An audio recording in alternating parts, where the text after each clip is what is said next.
the book of Exodus, we have this amazing story of Israel, the nation of Israel, the people of Israel, being called out of bondage in Egypt to do what? Like, God calls them into the desert so that they would worship him. So they're called into the desert to worship God. And part of that means they need to be purified of all of their mixed motives. They need to be purified of their idolatry and the ways in which living in Egypt had really like pulled them away from living according to God's commands. So they're called to the desert to worship. They're called to the desert to be purified. They're called to the desert to be reformed or formed into a nation, a body of people.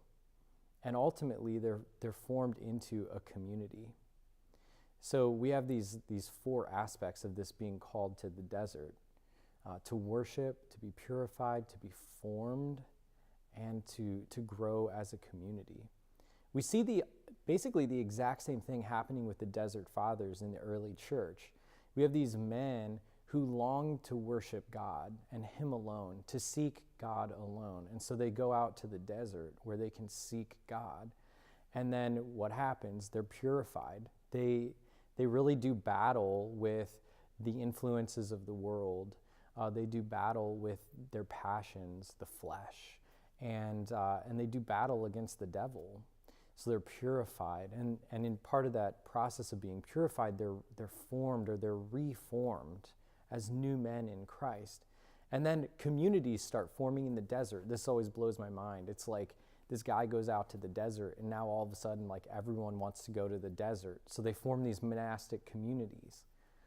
The desert has been central to like the faith journey for centuries.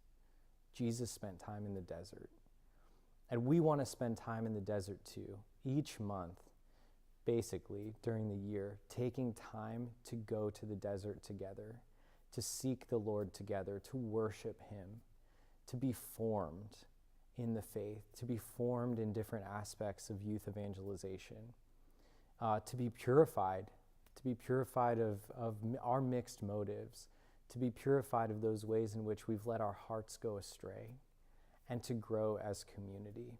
So these desert days that we're going to offer during the course of a year, probably about 6 each academic year, they become opportunities for fellowship, for formation, and for prayer as we go to the desert together to seek the face of the Lord.